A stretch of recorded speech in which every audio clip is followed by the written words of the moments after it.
All right, let's get into this because today we are unpacking an absolutely incredible story. Seriously, it has everything you could want.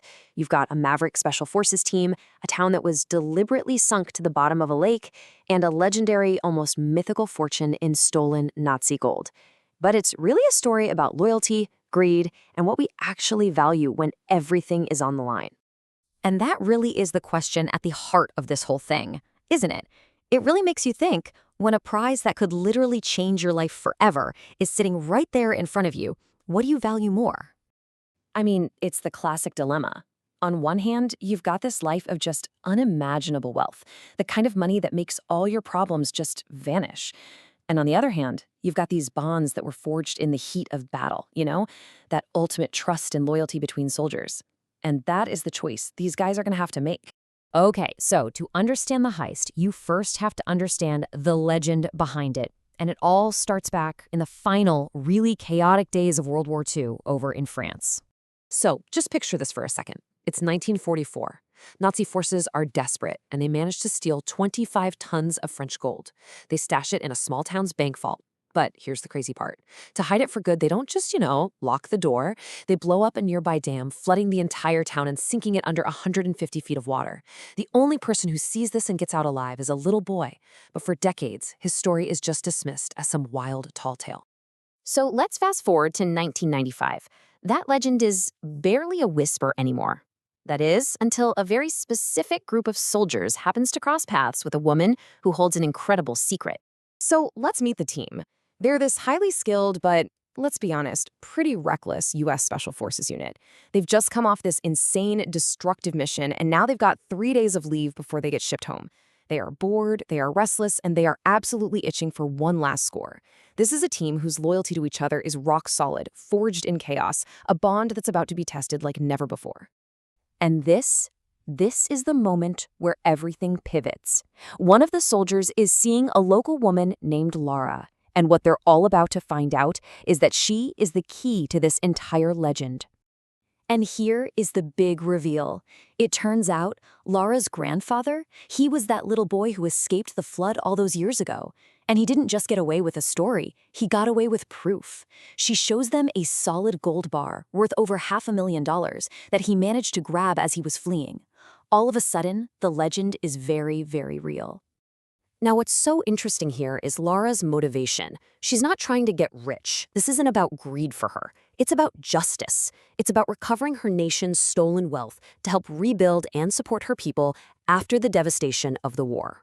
So, of course, the team is in. And the deal they strike is simple, but it is incredibly lucrative.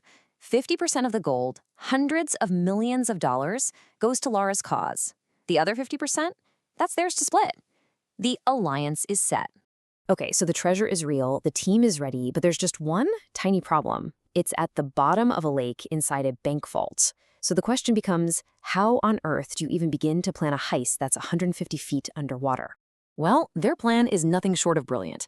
First, they're going to use the old church bell tower, pump all the water out of it to create this pocket of air underwater. This decompression area gives them 8 hours of work time instead of just 2.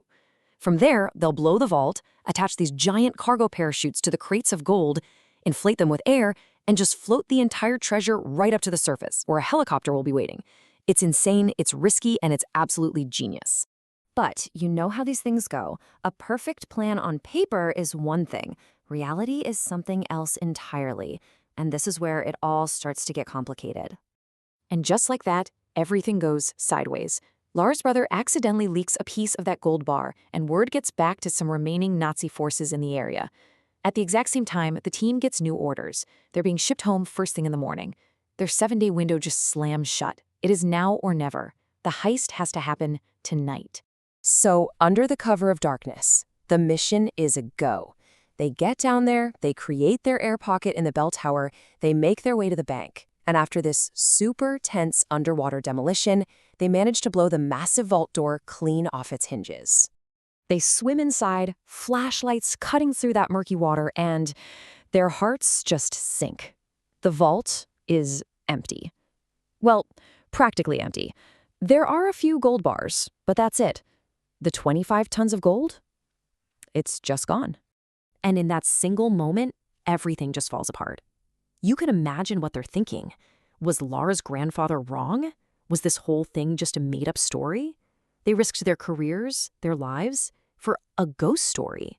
The feeling of defeat must have been just crushing. But then, the big twist. Just as they're about to give up, one of the soldiers, Matt, notices something off about the back wall of the vault. It's fake. And behind that false wall, crate after crate of gold bars, the real treasure. Their celebration lasts for about 2 seconds, because that's when the Nazis show up. They start dropping grenades into the water, and the whole bank starts collapsing around them. The heist has just turned into this insane underwater firefight. They're running out of air, debris is falling everywhere, and Matt has to make this death-defying swim to grab the last oxygen tank. It is pure, absolute chaos. They somehow manage to escape the collapsing bank and fight off the attack. But the story isn't over yet. The final moments of this mission really reveal what this was all about from the very beginning. Against all odds, they get the gold to the surface just as their helicopter arrives. They fight off the last of the enemy forces and manage to airlift all 25 tons of gold and themselves to safety. The impossible mission was a success. So they're back at base, they've been debriefed, and it's time to get paid. But when they open their checks, each soldier gets just $14,000. It's a tiny, tiny fraction of their promised share. They find out that almost all of the gold was immediately repatriated to help Laura's country. So what do? Do they get angry? Do they feel like they were cheated? Nope.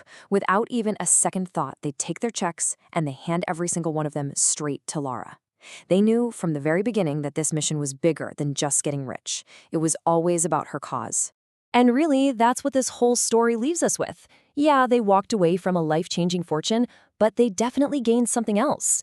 It really makes you wonder, doesn't it? When it's all said and done, what is the treasure that truly matters?